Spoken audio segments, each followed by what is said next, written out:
Bonjour et bienvenue à tous. Beaucoup tentent, de bonne foi très souvent, de trouver des solutions et des issues à cette humanité que toute âme un minimum éveillée et consciente voit se diriger vers l'abîme. Nous vivons l'époque des discours et des analyses à n'en plus finir. Intellectuels, analystes, youtubeurs et faiseurs d'opinions en tout genre n'en finissent pas de discourir, d'analyser, de commenter, de recycler les idées, de déverser l'information et de rechercher des solutions aux problèmes de l'humanité. Les angles sont toujours les mêmes, politiques, économiques, philosophiques, etc., ou un mélange de tout cela. Mais jamais, au grand jamais, n'est abordée la véritable question de fond, celle qui fait mal, notre état intérieur. Notre état intérieur n'est-il pas le point de départ et la source de toutes nos actions, de notre vie, individuelle ou collective, et donc de ce que nous sommes en tant qu'humanité? Ne faut-il pas guérir l'arbre pour voir le fruit naître dans toute son harmonie et sa beauté? Jusqu'à quand l'être humain continuera-t-il de gesticuler, de faire semblant et de confondre, sciemment ou non, les conséquences et les causes?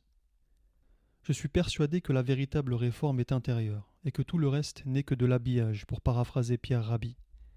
À une époque où tout va à une vitesse vertigineuse, où l'humanité va dans une direction dangereuse, où l'être humain souffre intérieurement et peine à trouver un sens à sa vie et sa place dans ce grand tout qu'est l'existence, il est important de nous concentrer sur ce que nous maîtrisons, mais tout aussi important de ne pas laisser ce que nous ne maîtrisons pas avoir un pouvoir sur nous.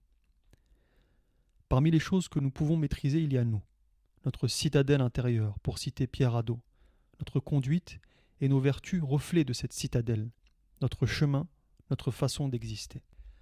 La vie est une aventure où la joie et la tristesse, la facilité et la difficulté, l'ombre et la lumière se succèdent telles les saisons. Et dans cette aventure, le combat le plus redoutable, le plus véritable, la quête la plus héroïque, est celle qui se fait d'abord en nous-mêmes, avec nous-mêmes et en toute vérité envers nous-mêmes. Elle est la base et le fondement de toutes les autres quêtes, la quête des quêtes. Les sages des temps anciens enseignaient qu'être vrai faisait partie des principes piliers d'une morale parfaite. N'est-il pas vrai que la première personne à qui nous devons la vérité, c'est nous-mêmes?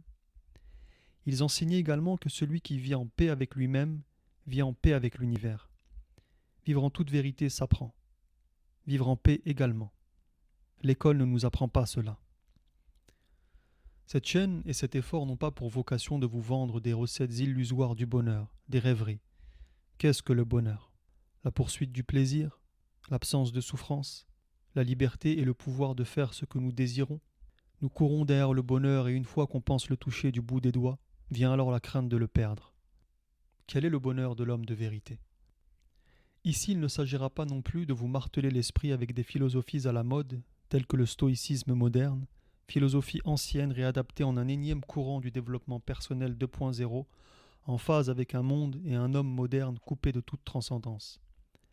Fabrique d'un prétendu surhomme désintéressé de toute autre chose que lui-même et de sa propre réussite, enfermé dans une pseudo-quiétude ultra-conformiste, l'aidant à se maintenir productif, tranquille et sage comme une image, dans une société qui ne demande que cela. Cette chaîne n'est pas non plus une entreprise de vulgarisation de la philosophie, exercice très prisé et qui a certainement son utilité, mais qui s'inscrit depuis trop longtemps et de plus en plus dans une dynamique très moderne et très cérébrale où la pensée, la spéculation et le commentaire donnent l'illusion d'agir et remplacent l'action. Cette époque pense beaucoup et parle beaucoup, mais ses pensées et ses paroles nous mènent-elles réellement vers plus de libération, de sagesse et de courage, vers plus de justice, de bonté et de sens? N'y a-t-il pas une différence entre ingurgitation d'informations et connaissance, entre connaissance et sagesse, entre sagesse et sainteté? Si la dynamique de pensée ne mène pas à plus de conscience et d'agir sur soi et sur le monde, vers un processus de transformation profonde de soi et du monde, alors à quoi sert cette dynamique? Nous ne souhaitons pas nourrir plus qu'il ne l'est déjà ce genre de phénomène auquel est habitué l'homo confort du troisième millénaire dont parle Stefano Boni.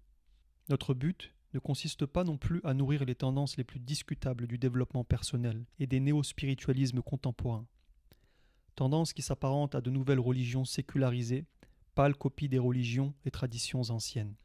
Nouvelles religions favorisant l'expansion du moi plutôt que le cheminement de vérité. nouvelle religion vidée de toute transcendance et de tout principe sacré, métaphysique et premier. Nouvelle religion adaptée à un homme moderne faussement rebelle, très conformiste et perdu dans sa recherche égotique du bonheur, du pouvoir et de la réussite. À quoi bon avoir une Ferrari si l'on n'a pas de carburant pour la nourrir, pas de route pour cheminer et pas de véritable but à atteindre? Cette chaîne est un effort de cheminement collectif où il s'agira de travailler à construire cette citadelle intérieure, à nous construire ou nous reconstruire en tant qu'êtres humains. Parce qu'une vie réussie est une vie fondée sur des principes élevés qui s'incarnent dans toutes les dimensions de l'être. Ceci est une école de vie axée sur les principes du vrai, du bien et du juste. Notre effort, notre travail ici, sera d'apprendre à vivre pour être de meilleurs êtres, plus conscients, plus forts, plus libres, plus sages et plus vrais. En voyageant à travers le savoir, la culture et les sagesses intemporelles de l'humanité, et surtout en apprenant de l'expérience et de la pratique des anciens et des modernes, il s'agira de nous forger entièrement. Dans cette intervention introductive, l'emploi des images de la forge et du cheminement est voulu et renvoie aux notions de temps long, de patience, de savoir-faire, d'effort et de sacrifice qu'il faut pour construire un humain vrai, bon, libre et en paix, un humain accompli en somme. Je vous invite à ce voyage, ensemble, à travers le contenu de cette chaîne et des contenus qui sont liés à ce projet, à ce chemin. Je vous dis à très bientôt.